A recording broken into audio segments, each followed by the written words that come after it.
Welcome to episode number 128. It's time to stop saying, just get over it. I'm your host, Damon Soka. Just get over it. Move on. Forget about it. Leave it alone. Why are you crying? It's not that big of a deal. Man up, or woman up. Get a life. Put your feelings to the side and move forward.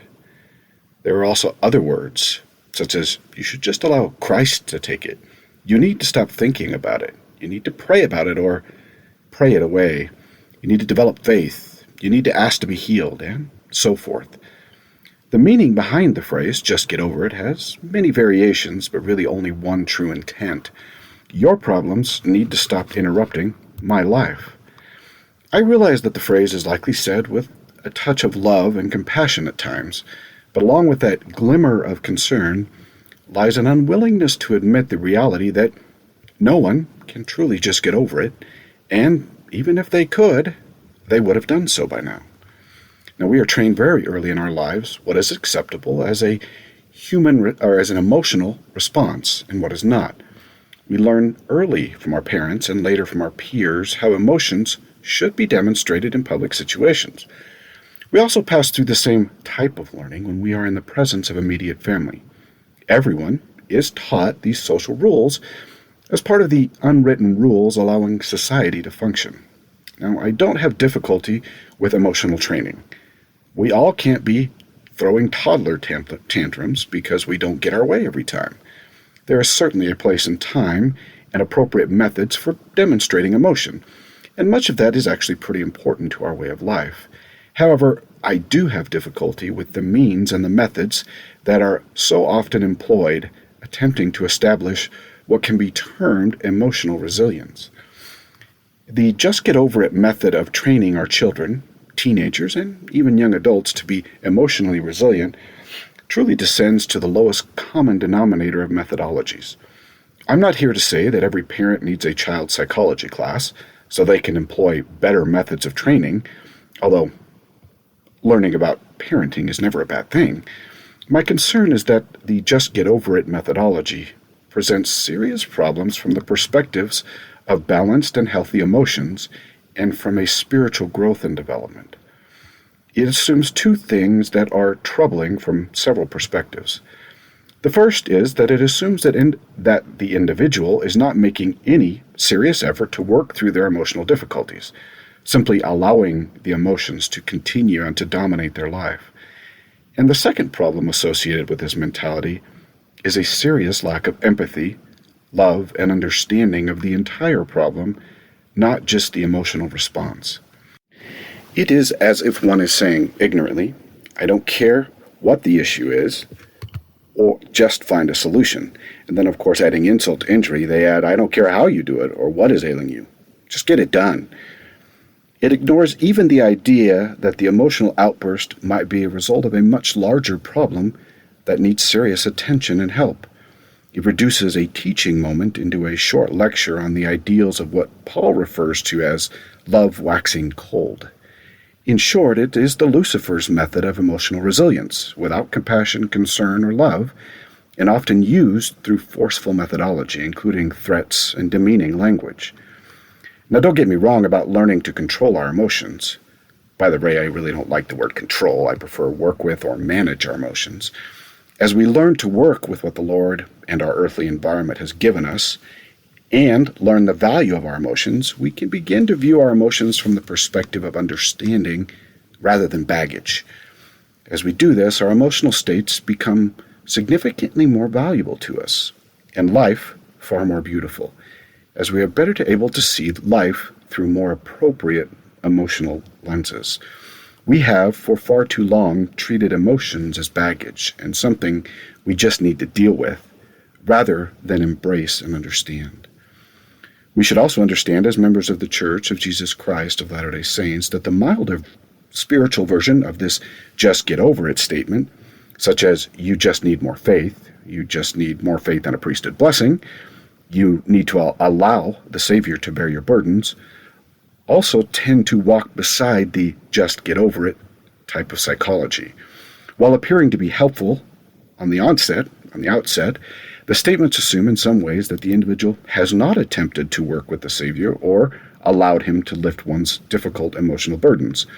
Those statements, even when they are at times true and well-intentioned, ignore that overcoming and managing emotional trauma, mental illness, and even sometimes temporary mental illness is a process that depends upon more than personal desire and will, and that healing is rarely a one-time event. They ignore the possibility that trials have timing, in the sense of when and how long difficulties will last, and those statements ignore the inherent value in working through deeply troubling emotional difficulties and the strength found in that working process. In short, even though those statements seem helpful on the surface, they really tend to add to someone's burden rather than be helpful. And this is certainly not helpful to our emotional resilience journey. When we ponder the idea and theories of emotional resilience and what that truly means for each of us, we come to understand that emotional resilience does not look the same for every person and truly does not have one specific definition.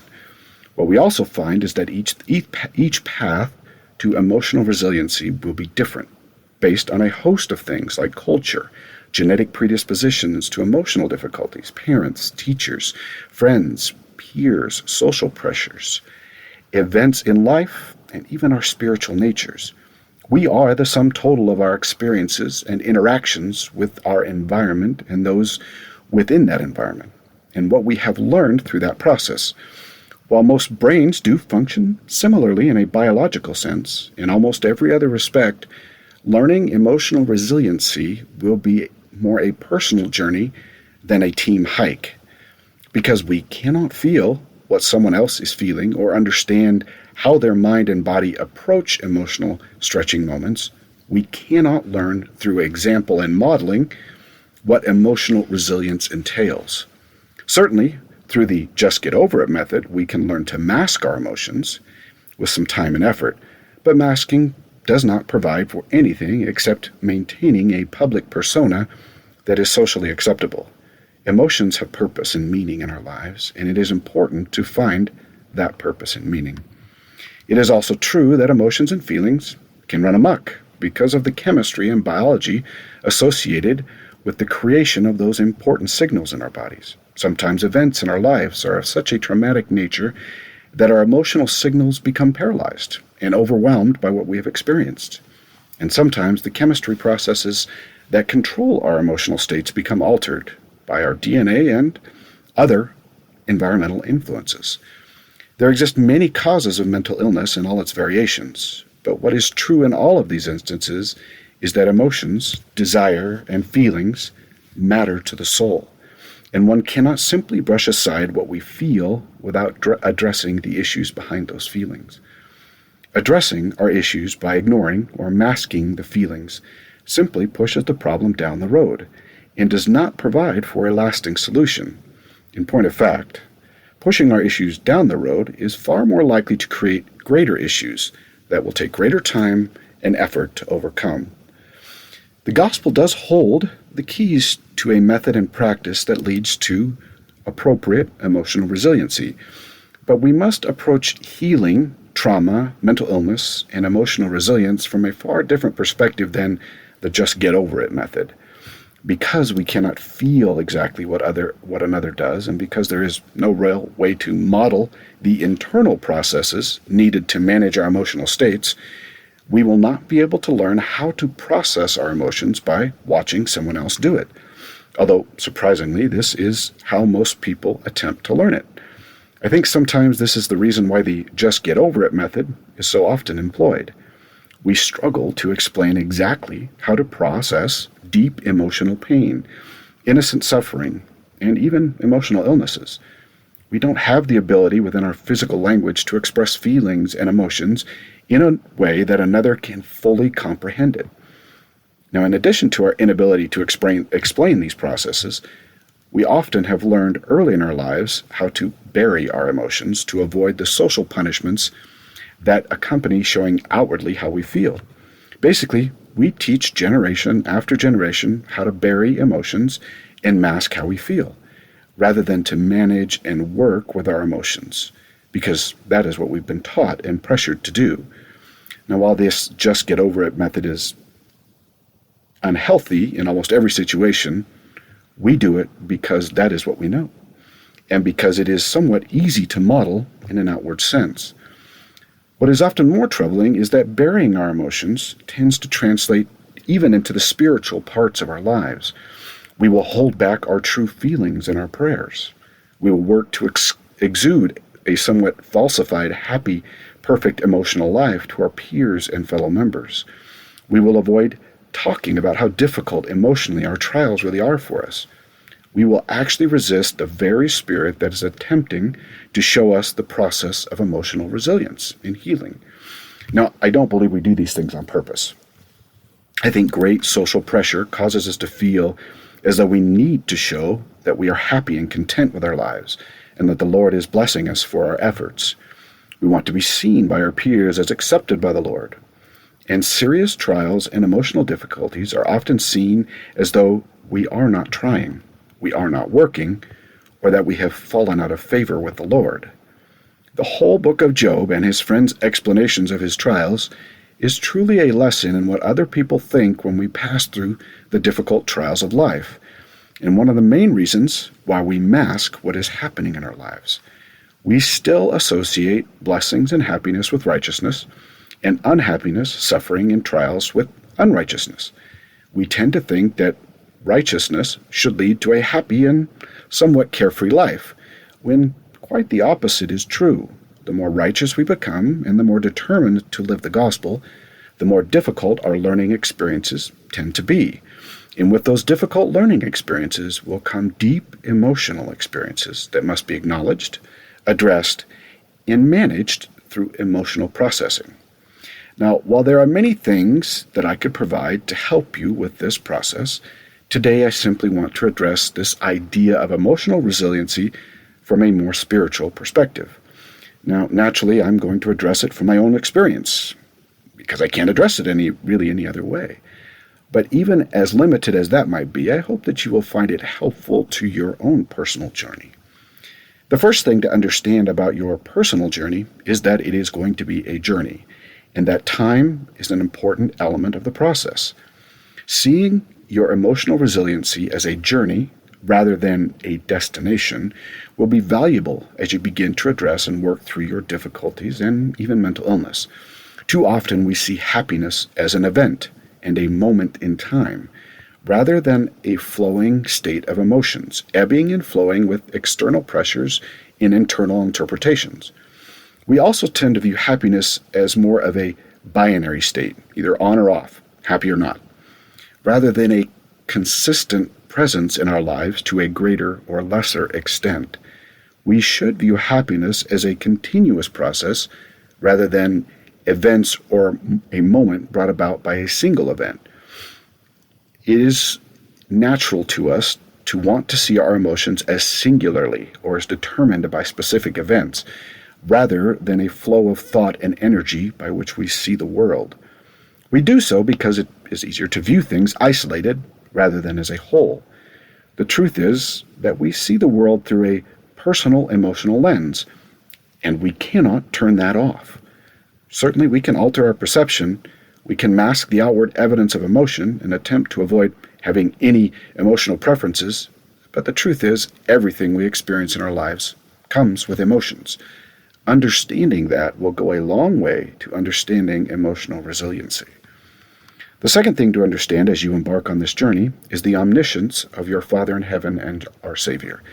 That omniscience comes with the ability to feel exactly what you do and fully understand your difficulties from every perspective. This idea of omniscience is often difficult for us to understand because we personally cannot feel what another person is feeling or even know exactly what they are thinking. So we tend to have difficulty relating to the idea of a fully omniscient God. But the truth is, the Lord knows us fully. There is nothing we can hide from Him, like we do other individuals in our lives. What this allows is something that we sometimes forget. The Lord can help us through the emotional resiliency process. because only He can fully feel, see, and comprehend our minds and our emotions. He is unlikely to lay out the entire process all at once, but rather give it to us line upon line and precept upon precept, and allow us to learn it for ourselves. He will certainly add strength and His enabling power to our efforts, but for the most part, He will guide us to those steps we need to take with His help. It takes being fully honest and transparent in prayer, not disrespectful, but truly sifting through these deep emotional problems and allowing the Lord to help us fully understand our difficulties. It is also likely to take significant effort on our part. Emotional muscles take time to build, and we need to employ those resources the Lord has provided, even if those resources are limited in what they are able to accomplish. That process of working with the Lord may in many ways be similar to therapy, in that it is likely to take more than a couple of sessions to really come to the core of a layered problem, and time is also an important element to the Lord's methods. Often we are asked to pass through very difficult trials over longer periods of time than we would like, to build greater strength, emotional strength, and abilities. The Lord does desire that we learn by experience, guided and aided by His atoning reconciliation, and experience takes time and effort. Third, as we work to become more resilient, we must understand that resiliency exists in levels and comes pieces at a time rather than in one large learning experience. We will build strength as we work through emotional processing and allow the atonement to make those changes to our hearts and minds. And when I say levels, what I mean is that your emotional resiliency journey is to look more like the stock market, moving up and down on a daily basis, but overall, moving towards greater strength. This is going to be one of the most frustrating parts of the journey, and at times it will become difficult to see upward momentum through the noise of the process. That is the value of having the Lord and others who understand the struggle, especially when our struggle comes through the trials of a mental illness. We need others to help us, to see the muscles building. We, personally, will struggle to see ourselves strengthening through adversity, especially when we have a bad day or a week, because our emotions are the reality from which we view life. It is very difficult for us to step outside that emotional reality to see progress. Progress will not look like progress when we view it from our own emotional state. That is because changes in our emotions change our reality, and we cannot compare realities. However, those changes, as small as they might be on the outside, will be noticed by others who know us well, and on the inside by the Lord who feels even our deepest emotions and desires. That is why emotional strengthening and resiliency cannot occur in isolation. We need each other and the Lord if we are going to work through and process those difficulties of life and mental illness. Fourth, don't expect the process to be neat, clean, and you should expect the unexpected. If we are trying to learn to become more resilient and stronger, then we should expect that our Father in heaven and Savior will give us opportunities to do so. This means that things will come into our lives to teach us how to be more robust in our emotional reactions and overall emotional state. We are not likely to be expecting those events or experiences, and they can feel very defeating, and as though the Lord might be sending more of a punishment than a learning opportunity. What we find is that if the Lord is providing for the teaching moment, He will also provide for the teaching in a very personal way. Yes, I know that is difficult to see another episode of depression, anxiety, or mania as a teaching moment, but in many ways that is exactly what it is. And the key to understanding those moments is to appeal to the God who provided for it. Now, I am not saying that trauma from abuse or any evil is sanctioned by our Father and the Savior.